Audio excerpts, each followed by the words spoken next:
Born in Staten Island to a Puerto Rican family, CJ picked up rapping back in 2006 at the age of 9, being influenced by rappers like 50 Cent, Jay-Z, and Wu-Tang Clan. And a few years later, at 14, he started recording and uploading songs on YouTube. In 2017, he started dropping on SoundCloud, and other than a song dropped in 2018 with 6ix9ine apparently, he didn't get that much attention until in 2020, he switched up from the melodic sound he was doing and decided to try making a drill song with a Pop Smoke type beat off of YouTube.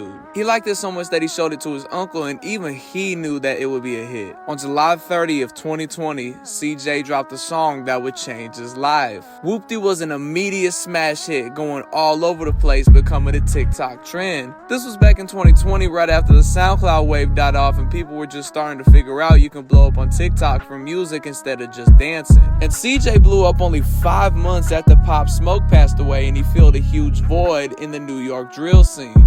The song Whoopty samples the same song that a famous drill beat from Chicago called Exposing Me did. Basically, this beat has been passed around like a blunt from rappers like King Von to Pop Smoke to too many people to mention. CJ only had 2 videos up on his channel at the time, with one of them being Whoopty. People were starting to wonder how the hell a Latino drill rapper popped out of nowhere so fast. Then it got suspicious when he started getting cosigns from multiple different rappers off that one song. Getting cosigned by French Montana, Cardi B, and people like Busta Rhymes himself have gotten in the booth with him.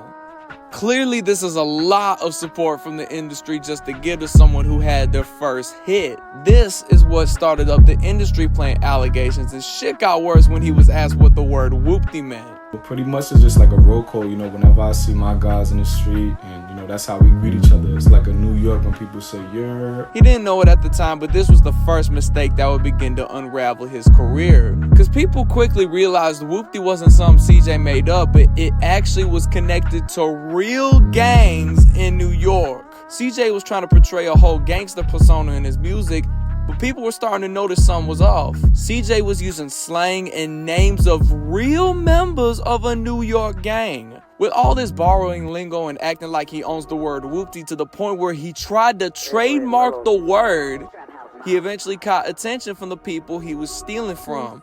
And over time, everybody was starting to put his street cred into question. Not only he was being accused of being a fake gangster, but he also got accused for stealing flows and swag from other rappers. Slide, hop in the V, let's go for a ride. Like, slide.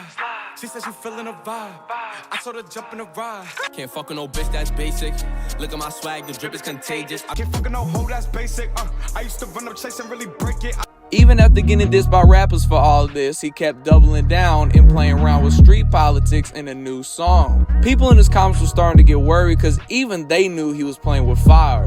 He kept stirring up drama even more by talking crazy over and over again. It really came down to it, like, we could squabble, Like, we could just get it on, Like, if it's that serious. By 2021, CJ's reputation was going down the toilet when Pitchfork dropped an article basically exposing everything about him and his come up. Remember when CJ showed his song to his uncle? That uncle is James Cruz, a record executive high up in the music industry with connections all over the place. This guy has worked with 50 Cent, Busta Rhymes, and French Montana. He got all of them to give cosigns to his nephew. He was even the president of Bad Boy Records for a little under 10 years. Yes, that Bad Boy Records. His uncle came out of retirement, handed him everything he got in the music industry, and he told all about it in an interview.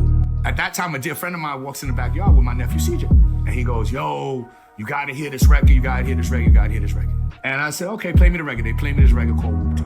I go, "You got a record?" Like, you got one. Like, damn, I ain't expect that. And then I said, "What else you got?" He said, "What else I need?" I said, "It ain't gonna work with one record. What you want? What you want me to do? You want to perform on Carnival Cruise Lines in 30 years? Like, you need a body of work." But I'm gonna help the kid. I'm gonna help him. He deserves it. He's family. His pops called me, and I gave his pops a promise, and I spoke to his moms, and I said, "I got this."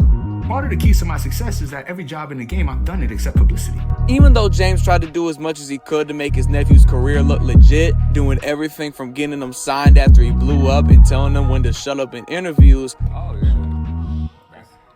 Somebody said, shh. Yeah, oh, we ain't supposed to be talking about that? You gotta have 2 different album deals? Nothing could hold the truth from getting out. CJ was so desperate to stay on, he switched over to Latin music, but didn't even stay with that for long till switching back to drill again. Warner Records themselves knew that his time was up and dropped him from the label in 2023. His career fell apart so hard and so fast that he doesn't even make music anymore.